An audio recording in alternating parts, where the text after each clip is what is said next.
Hi everyone, welcome to On the Turf, hosted by three guys who have never been on the turf. My name is Arjun Ryan, and we're actually going to be trying something a little different. Obviously, we're still going to have our episodes with me, Shri, and Rohan, and all the guests that we bring on throughout the season. But now that we're on YouTube, we're going to be trying something a little different. In addition to our usual episodes, we're also going to be putting up content here. Special videos, and kicking it off, we're going to start off with bets of the week.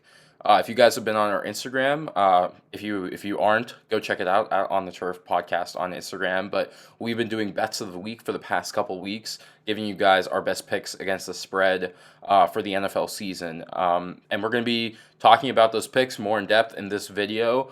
We're going to give you 5 special picks that you guys should pick against the spread, along with discussing a few other games, some marquee matchups, and why we're picking them and not picking them. Let's kick it off the bat. Let's start off with at the 1 o'clock window on Sunday. We have the Washington Commanders going to New York at MetLife to face off against the Giants. We're telling you, pick Commanders minus 1.5 against the spread. Commanders, as you guys know, they're not a big national team. Obviously, a lot of stuff against their owner to go through, but they've won 6 of their last 7, and their only loss, a very close loss that they were leading in the fourth quarter against the Minnesota Vikings. And it's really a tale of two teams we're seeing here. The Giants' offense, the past couple games, they've really been struggling. We saw on Thanksgiving, nationally televised game, as we predicted, the most watched game in a long time. But the Giants' offense really couldn't do much in that second half against the Cowboys, who obviously are a very good defense. They ended up covering with a last-second touchdown, but that was a 2-score game for a very long time. And this spread right here, only 1.5 points you're giving to the Commanders. It's essentially a pick 'em. And we would say pick the Commanders. They've covered the spread in every single game that Taylor Heinicke has started since Carson Wentz got injured in that first win against Chicago. They've covered the spread in every single game except that Minnesota loss, which they pushed. They didn't lose against the spread. This is a top defense in Washington playing right now. They've been, they're top 10 in most categories since the win streak has begun. They're an exceptionally good run defense. We saw that a couple weeks ago in primetime against Philly. And as you guys know, New York, their only way to win at this point, as we've seen, is getting Saquon Barkley. Really, he needs to have a consistent role in that offense. And with a run defense like the Commanders, it's going to be a challenge for Saquon to get going in this game. I say that as a Saquon Barkley owner in fantasy. But we would say pick the Commanders minus 1.5, one of our favorite bets of the week. Now, sticking in the NFC East, but we've got a big marquee matchup. The 7-4 Titans are heading to Philly to face off against the 10-1 Eagles, who have the best record in the NFL. Well, we're going to take the Titans plus 5.5 points. This is a really good Titans team and a really well-coached team that lost basically a heartbreaker last week at Cincinnati. They were consistently in the game for most of the game. They were going to give Ryan Tannehill and Derrick Henry a chance with the ball until a roughing the long snapper occurred, allowing the Bengals to kick the field goal, or actually allowing the Bengals to just kneel it out, as opposed to kicking a field goal and giving the Titans one last chance with the ball. But this is a top 3 rush defense going, obviously, against an Eagles team that put up 40 points against the Packers last week with nearly 370 yards rushing, which is almost an NFL record. The Titans have been playing really well these past couple weeks, as we've seen. They got off to an 0-2 start, but since then they've been on fire. The Titans have covered the spread every game since week 3, except for that last week at Cincinnati. But either way, this Titans team is really well coached. Mike Vrabel, obviously Coach of the Year. They're playing well beyond the level of talent they have on that roster, and that's credit to Vrabel. And you guys know, when we're talking about these games, we love the coaching matchup, and these are 2 of the best coaches in the NFL. But Vrabel, we're going to trust him to cover in this game.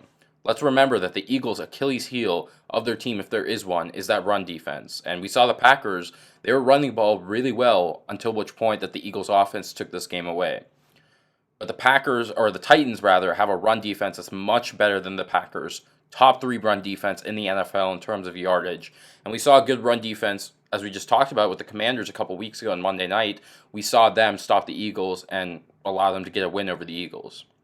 So We would say take the Titans, 5.5 points. This is a great matchup. Ryan Tannehill's been playing really well since coming off the injury as well. We're going to take the Eagles to win this game, but it's going to be less than 5.5, and we really like the Titans at this pick. This is probably my favorite bet of the week. Now switching gears, let's enter the 4 o'clock window. We have the Los Angeles Chargers going to Las Vegas to face off against the Raiders.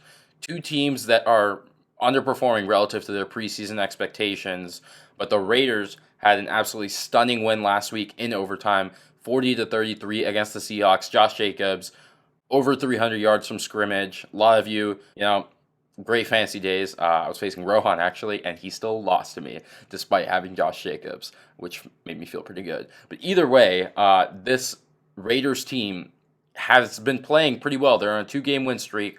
Obviously, a couple weeks ago, people were calling for Josh McDaniels' head. Now this offense seems to be doing well. And statistically, this is a really good offense in the NFL. They're top 5 in yards per play with nearly 6 yards per play. And all 4 of their wins have happened when Josh Jacobs has gone over 100 yards. And this is one of the best defenses for Josh Jacobs and the Raiders to face off against. This Chargers defense, despite all the offseason acquisitions, despite Brandon Staley telling everyone before the season, we're going to fix that run defense, they have not. They're allowing over 150 yards rushing a game, nearly 170 over the past 3. This is a really bad run defense going against one of the top running backs in the NFL right now this year in Josh Jacobs. Two coaches that obviously we don't have a lot of confidence in Josh McDaniels and Brandon Staley. But the Raiders take the 2 points. We think the Raiders are going to win this game, and I really like the matchups that we have on, especially with the Raiders offense versus that Chargers defense. Let's not discount Justin Herbert at all. Obviously, he's a stud of quarterback. He brought them back in that last second win against the Cardinals last week. But this is a better team than the Cardinals, frankly, right now in the Las Vegas Raiders. They're playing better offense, better consistently across the board, and they're one of the top offenses in the NFL. So even though Justin Herbert, there's a chance for some Justin Herbert heroics at the end, but we're going to take the Raiders here +2 to win and cover. I really like this matchup for the Raiders offense against this Chargers defense, who is not doing well at all. Now, let's go to Monday night. We have the New Orleans Saints at the Tampa Bay Buccaneers, and we're actually going to take the New Orleans Saints against the spread +4 at Tampa Bay. Now, Tampa Bay obviously had a really disappointing loss last week at Cleveland in overtime. Cleveland won 23-17. Lots been talked about this Bucs offense throughout the year and how Tom Brady really is not getting any help from his team. Now, first of all, Brady has not turned over the ball that much this year. He's doing pretty well in passing yards, but this offense is simply not scoring points and simply has no running game whatsoever. They have the worst running average in this league with only 70 yards per game. They're only averaging 40 yards per game at home, which they are playing at the Saints here. And let's not forget a key injury last week in overtime against Cleveland. Right tackle Tristan Wirfs, easily the best offensive lineman on the Bucs and one of the best young offensive linemen in the league, was injured, and he'll be out for the next 6 to 7 weeks, avoiding major injury. So this Tampa Bay offense really is not that great. We can't discount Tom Brady, but let's be real here. This Tampa Bay offense is not going to take flight, and especially against the Saints defense that's been playing pretty well in the past couple weeks. Yes, they lost in a shutout last week, but that wasn't because of their defense. They've held their last 3 opponents to 20 or fewer, and obviously they beat up on Brady since he's been in Tampa Bay. In the regular season, Brady has still not beaten. In the regular season, the Saints only lost to Brady for the first time this earlier this year in Week 2, and that's really this tale of the Saints this entire year. Their defense has been playing pretty great throughout the year. They're top 10 defense. And their offense, yardage-wise, is middle of the road. They're around top 15, top 16. But turnovers have killed the Saints, and that's what's costed them earlier this year against the Buccaneers in Week 2. Jameis Winston had 2 or 3 turnovers that really turned the game for them. But because the Buccaneers have no running game whatsoever, the Saints have a top 10 passing defense. We're going to take the Saints to cover in this game, +4 against the Buccaneers. I really like the matchups here. As long as the Saints can eliminate their turnovers, and I have to imagine that's a big focus, and this Buccaneers defense has not been amazing either way, we're going to take the Saints to cover here. Now, I still think Tampa Bay could win some Tom Brady heroics, probably last minute drive. We're going to trust him to go down the field. But +4 is a lot of points for a Buccaneers team that is simply not that great of a team against a Saints team that statistically should be performing a lot better than it is.